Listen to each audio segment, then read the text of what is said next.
Bom dia, boa tarde ou boa noite, dependendo do horário que vocês estejam vendo. Meu nome é Antônio Carlos e hoje eu irei fazer a apresentação do nosso grupo sobre a cultura indiana.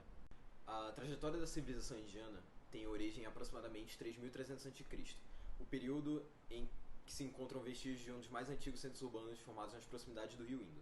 No século XVI a.C., o território indiano foi alvo da ocupação de uma série de tribos nômades, provenientes da região do atual Irã, comumente conhecidas como Árias. Entre outras regiões, os árias controlaram porções do território onde a civilização hindu fixou marcantes traços da cultura indiana. Esse período de ocupação marcou o início do período védico, que vai de 1500 a.C. até aproximadamente 500 a.C.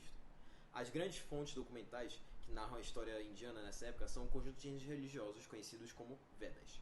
Esses hinos, todos eles escritos em sânscrito, se dividem em 4 partes: Atharvaveda Veda, Samaveda, Yajurveda e Rigveda. Outra fonte de conhecimento histórica também é encontrada nos Brahmanas Upanishads, que relatam o momento em que a civilização indiana conquista a planície indo-ganjética, além de fazer a menção à formação e expansão indiana. Esses documentos também são de grande proveito na compreensão das influências culturais que dão origem à sociedade hinduísta.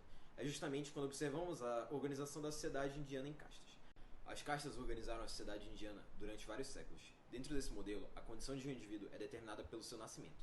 Em cada uma das castas, observamos o direito nato de exercer determinadas profissões definidoras, do prestígio e da posição social. A casta superior é ocupada pelos brahmanes, são os líderes religiosos do povo indiano. Em contrapartida, a casta inferior é formada pelos párias, pessoas incumbidas de serviços considerados degradantes. No século VII, aproximadamente, a.C., o período védico é marcado por intensas transformações nos campos religiosos e intelectuais. É nessa época que notamos a profunda transformação empreendida por 2 grandes líderes religiosos, Siddhartha Gautama e Mahavira. Ambos pregavam uma prática religiosa marcada pelo asceticismo e constante reflexão espiritual.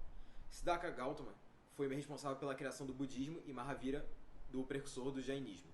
No século seguinte, os hindus sofreram com a expansão do Império Persa. Sob a liderança dos reis Ciro I e Dário I, diversas regiões da atual Índia foram controladas pelos persas. Aproximadamente no século IV a.C., os macedônios, liderados por Alexandre o Grande, acabaram derrotando os persas e com isto acabaram controlando os territórios que antes eram dos persas, no território da Índia. Com a divisão dos territórios alexandrinos, um novo império viria a se consolidar na Índia, o Império Maurya. Inicialmente liderados por Chandragupta, os Mauryas expulsaram os gregos do território indiano, exercendo controle sobre o território de Magadha. Nos governos Bindusara, que é entre 2908 a 2772 a.C., e Asoka, de 272 a 232 a.C., novas regiões vieram a ser anexadas pela política expansionista. No período em que se consolidou na história indiana, o Império Maurya foi responsável por um considerável número de obras públicas que incentivaram a agricultura e o comércio. Diversas dessas obras de irrigação possibilitaram o desenvolvimento de uma próspera economia agrícola rigidamente controlada pelo Estado. Prisioneiros de guerra e camponeses eram obrigados a explorar terras pertencentes ao Estado e as atividades comerciais eram mantidas com os gregos, persas, malaios e mesopotâmicos.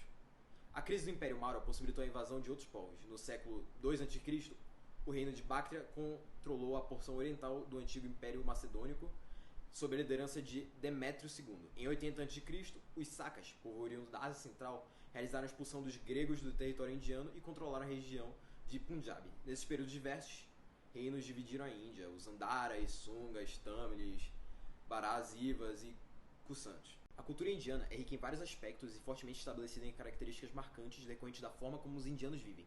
Uma de suas particularidades é a sociedade estratificada, na organização social através de castas. A permanência no mesmo grupo social ao longo da vida do indivíduo é obrigatória. A música relaciona-se fortemente com a religião desse povo, para o qual essa arte traz o equilíbrio.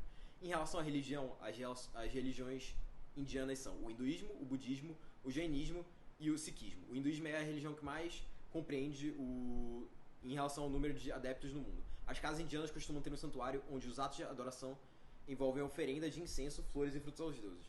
Além de orações, os mantras são praticados pelo povo indiano, que tem o costume de fazer peregrinações. Uma delas consiste em ir até o rio Ganges para lá jogar as cinzas dos mortos, o que, de acordo com a crença da Índia, assegura o descanso eterno de suas almas. Quando falamos de religião na Índia, a Índia é um local politeísta, mesmo que o hinduísmo seja a principal religião desse país. No hinduísmo, Shiva é o principal deus do hinduísmo e é conhecido como o Destruidor, junto com Brahma, o Criador, e Vishnu, o Conservador. Esses 3 simbolizam a Trindade hindu, a qual representa a relação cíclica de destruição, criação e conservador. Dentre os outros deuses venerados por indianos, podemos citar Ganesha, que é o deus de sabedoria, Indra, deus da guerra e do clima, Kali, ou também conhecida como deusa tripla, é a deusa da criação, da destruição e da transformação, Lakshmi, deusa da generosidade, da prosperidade e da pureza, Varuna, deusa do céu, da chuva e do oceano, e Yama, o deus da morte. Quando falamos também da Índia, uma coisa que muita gente tem muitas dúvidas é sobre como funcionam os casamentos lá. Alguns costumes que tem lá, acaba que o casamento é mais como se fosse uma festa que dura pelo menos um dia inteiro, em que há muitas coisas coloridas na decoração, especialmente em relação a uma mesa farta. Para o casamento, a noiva se prepara durante uma semana, as suas mãos, pés e braços são tatuados com a técnica da henna, cuja tinta permanece na pele apenas por alguns dias. A tatuagem consiste nas letras do nome de seu noivo. A noiva indiana não veste branco, diferente de como a cultura do ocidente é normalmente representada. Diferentemente, na Índia, se utiliza vestidos coloridos com cores extravagantes, principalmente o vermelho. Uma outra coisa que também é comum de ver quando vemos imagens sobre a Índia é sobre o vestiário diferente. Sari, kurta e dhoti são os nomes de alguma espécie do vestiário indiano. O sari, que é uma grande peça de pano, é uma veste feminina que pode ser amarrada de várias formas. A maneira como é vestida varia não só das regiões da Índia, como do estatuto da mulher que a veste, de modo que esse traje transmite sua classe social, bem como o seu estilo de vida. O kurta e o dhoti, por sua vez, são vestes masculinas e mais simples. Outra coisa que é famosa na Índia, e é também uma das minhas comidas favoritas, é a sua gastronomia. A maior parte dos indianos acabam não consumindo carne de vaca, porque para eles é um animal sagrado. A gastronomia indiana geralmente é caracterizada por ser bem condimentada pela diversidade das especiarias e pelo abundante uso de frutos secos. A bebida predileta deles é o chá. E em relação à comida, um prato que eu recomendo muito é o tikka masala ou algum prato apimentoso de carneiro. Pode ser um curry ou algo assim. É muito delicioso.